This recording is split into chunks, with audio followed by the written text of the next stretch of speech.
ഒന്നുകിൽ ജീവന്റെ മാർഗത്തിലേക്ക് നിങ്ങൾക്ക് യാത്ര ചെയ്യാം, അല്ലെങ്കിൽ നാശത്തിന്റെ മാർഗത്തിലേക്ക് നിങ്ങൾക്ക് യാത്ര ചെയ്യാം. വീണ്ടും ആ പാട്ടുകാരൻ ഇപ്രകാരമാണ് ചോദ്യം ചോദിക്കുന്നത്, നിന്റെ ലക്ഷ്യം എന്താണ്? നമുക്ക് ആർക്കും പ്രിയരെ, ജീവന്റെ മാർഗം വിട്ട് നാശത്തിന്റെ മാർഗത്തിലേക്ക് പോകുവാൻ നമ്മൾ ആരും ആഗ്രഹിക്കുന്നവരല്ല. നാം ആഗ്രഹിക്കുന്നത് ഇവിടെ എങ്ങനെയെങ്കിലും ജീവിച്ചു കൂട്ടണം. എന്നാൽ എന്റെ യാത്ര എപ്പോഴും നാശത്തിന്റെ മാർഗത്തിലേക്ക് ആകരുത് എന്നുള്ള ആഗ്രഹമാണ് പലപ്പോഴും നമുക്ക് ഉള്ളത്. എന്നാൽ ഞാനൊരു കാര്യം പറയട്ടെ, നാം ജീവന്റെ മാർഗത്തിൽ കൂടി യാത്ര ചെയ്യണമെന്നുണ്ടെങ്കിൽ അതിന് ചില കാര്യങ്ങള്, ചില വ്യവസ്ഥകള് വലിയവനായിരിക്കുന്ന ദൈവം നമുക്ക് തന്നിട്ടുണ്ട്. വലിയവനായിരിക്കുന്ന ദൈവം എന്ന് പറയുമ്പോൾ എന്നെയും നിങ്ങളെയും സൃഷ്ടിച്ച വലിയവനായിരിക്കുന്ന ദൈവം, നാം പാർക്കുന്നതായിരിക്കുന്ന ഈ ഭൂമിയെ സൃഷ്ടിച്ചതായിരിക്കുന്ന ഒരു ദൈവം, ആ ദൈവം തന്നിരിക്കുന്ന ചില വ്യവസ്ഥകളുണ്ട്. ആ വ്യവസ്ഥകൾ അനുസരിച്ച് നാം മുൻപോട്ട് പോയെങ്കിൽ മാത്രമേ ആ ജീവന്റെ മാർഗത്തിൽ കൂടി നമുക്ക് യാത്ര ചെയ്യുവാൻ കഴിയുള്ളൂ. ഒരുപക്ഷെ ഈ ലോകത്തിൽ നാം ദുഃഖത്തിലും പ്രയാസത്തിലും പ്രശ്നത്തിലും കൂടി ഒക്കെ ആയിരിക്കും ഒരുപക്ഷെ നാം യാത്ര ചെയ്യുന്നത്. എന്നാൽ നമ്മുടെ യാത്രയ്ക്ക് ഒരു ലക്ഷ്യമുണ്ട്.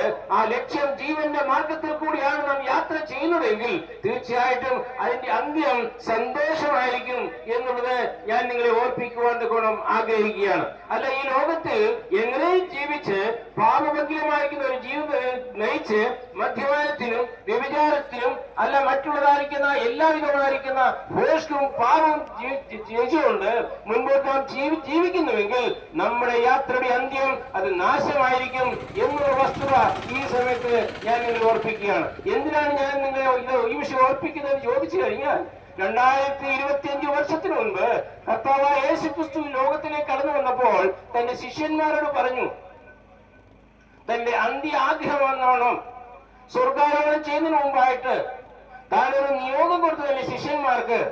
ആ കുഞ്ഞുങ്ങളോട് പറഞ്ഞു, നിങ്ങൾ ലോകത്തെമ്പാടും പോയി എന്നെ പറ്റി നിങ്ങൾ പറയണം, സുവിശേഷം അറിയിക്കണം. ആ സുവിശേഷം എന്താണെന്ന് ചോദിച്ചു കഴിഞ്ഞാൽ, കർത്താവായ യേശുക്രിസ്തു 2025 വർഷം മുൻപ് ബേത്ലഹേമിൽ ജനിച്ചുവെന്നും 33 വർഷക്കാലം ലോകത്തിൽ ജീവിച്ചുവെന്നും അവസാനം 33 വർഷത്തിന് ശേഷം കാൽവരി ക്രൂശിൽ തന്റെ രക്തം ചൊരിഞ്ഞുവെന്നും മാത്രമല്ല 3-ാം ദിനം അത് അടക്കപ്പെട്ട് 3-ാം ദിനം ഉയർത്തെഴുന്നേറ്റ് സ്വർഗാരോഹണം ചെയ്തു, അവൻ വീണ്ടും വരുന്നവനാണ് എന്നുള്ളതാണ് സുവിശേഷം.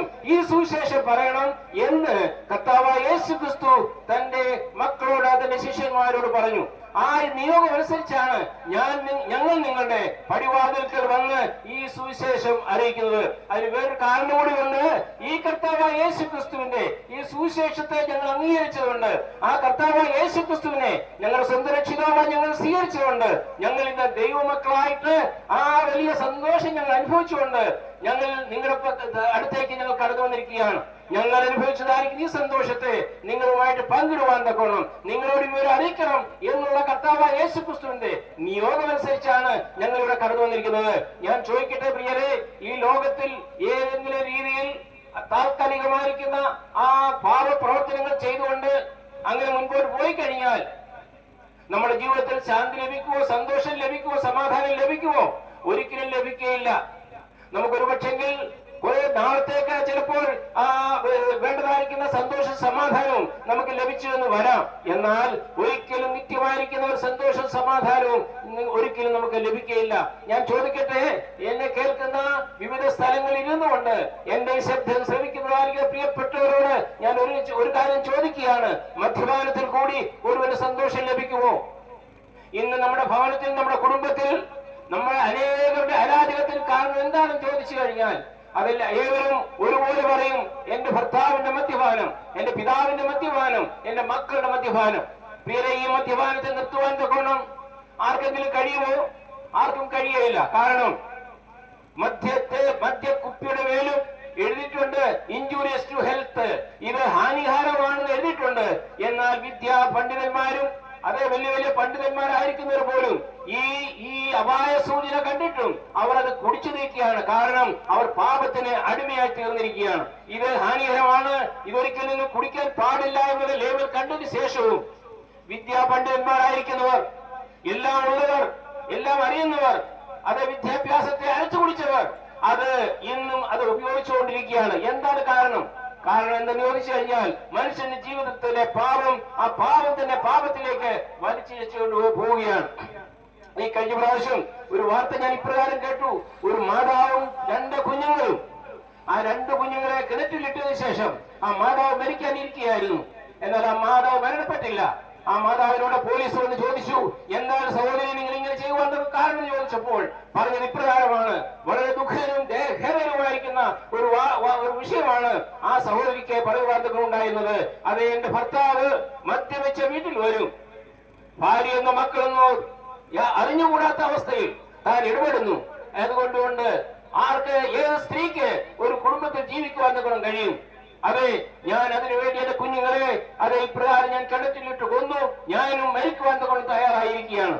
ഇത് ഒരു കുടുംബത്തിലെ വിഷയമല്ല.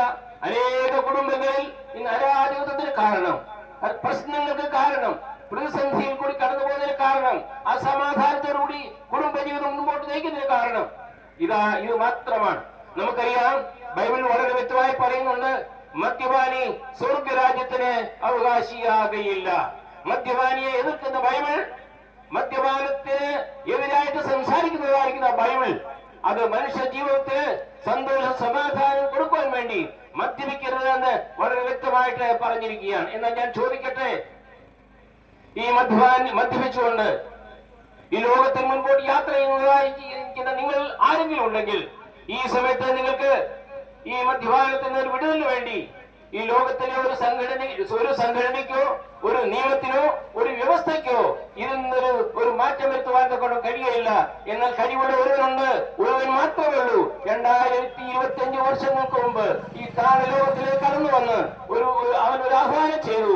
നമ്മുടെ കർത്താവായ യേശു ക്രിസ്തു, അധ്വാനിക്കുന്നൊരു ഭാരം ചുമക്കുന്നവരുമായുള്ളവരെ എന്റെ അടുക്കൽ വരുവേ. കർത്താവായ യേശു ക്രിസ്തുവിന്റെ അടുക്കൽ മാത്രമല്ലാതെ ഇതിനൊരു സൊല്യൂഷൻ ഇല്ല പ്രിയരെ.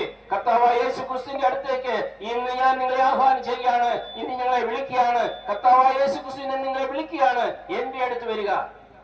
ഞാൻ ചോദിക്കട്ടെ, നീതിമാന്മാരെ ഒരുപക്ഷെ അനേകർ വിളിച്ചു വന്നേക്കാം, ധനവാന്മാരെ അനേകർ വിളിച്ചു വന്നേക്കാം, എന്റെ അടുക്കൽ വരുവാൻ പറഞ്ഞു വിളിച്ചു വന്നേക്കാം.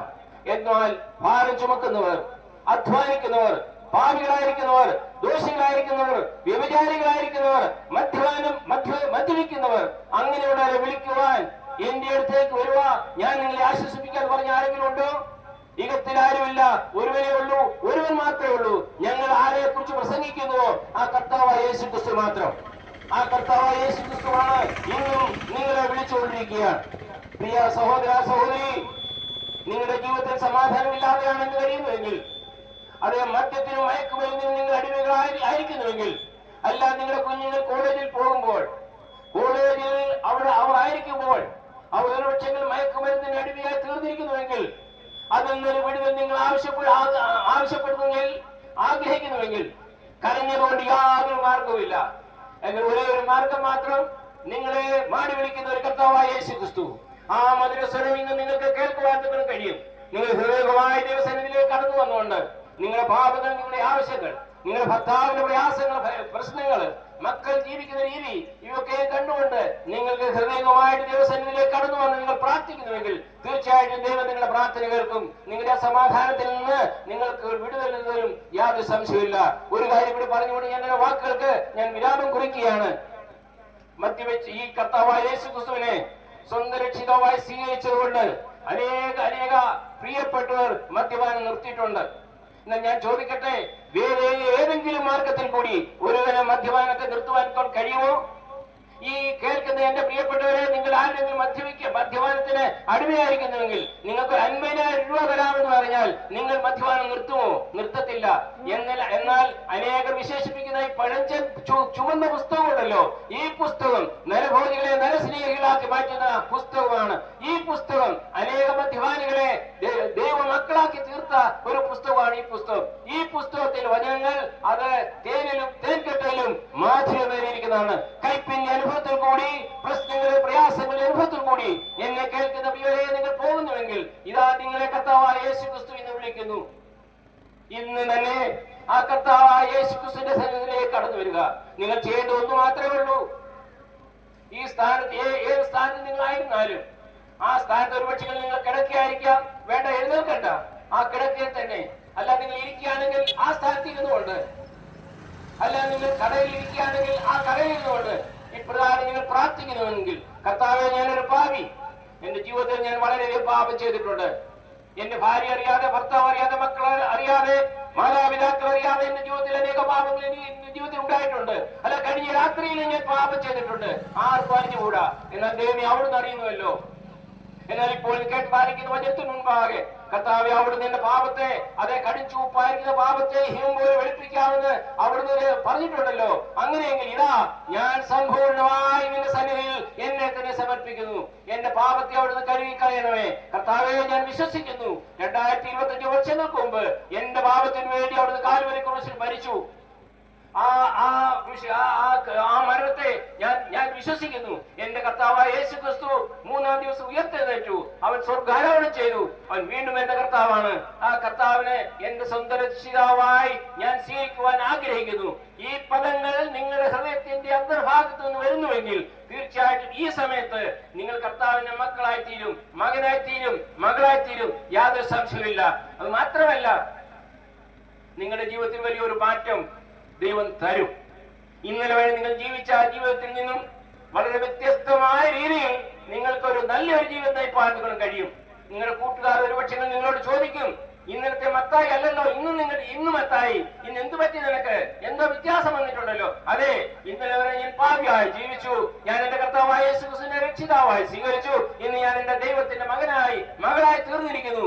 എന്റെ ജീവിതത്തിൽ വലിയ ഒരു മാറ്റം വന്നിരിക്കുന്നു. അതേ, ബൈബിൾ പറയുന്നുണ്ടല്ലോ, ഒരുവൻ ക്രിസ്തുവിലായാൽ അവൻ പുതിയ സൃഷ്ടിയാകുന്നു, പഴയതെല്ലാം കഴിഞ്ഞുപോയി. അതേ, കർത്താവായ യേശു ക്രിസ്തുവിനെ തീരെ നിങ്ങൾ രക്ഷിതാവായി സ്വീകരിക്കുവാൻ നിങ്ങൾ ആഗ്രഹിക്കുന്നുവെങ്കിൽ ഒരു നയാ പൈസയുടെയും ചെലവില്ല. ഒരു നയാ പൈസയും ചെലവാക്കാതെ തന്നെ ഈ സമയം നിങ്ങൾ ഇരിക്കുന്ന ഇരിപ്പിടത്തിൽ ഇരുന്നുകൊണ്ട് ഒരിടത്ത് നിങ്ങൾ തീർത്ഥയാത്ര ചെയ്യേണ്ട ആവശ്യമില്ല. ഒരു പുണ്യകാര്യങ്ങൾ ചെയ്യേണ്ട ആവശ്യമില്ല. നിങ്ങൾ വിശ്വസിക്കുക മാത്രം ചെയ്യുക. നിങ്ങളെ കർത്താവിന്റെ ദൈവ മകനായി മകളാക്കി തീർക്കുവാൻ അവൻ ആഗ്രഹിക്കുന്നു.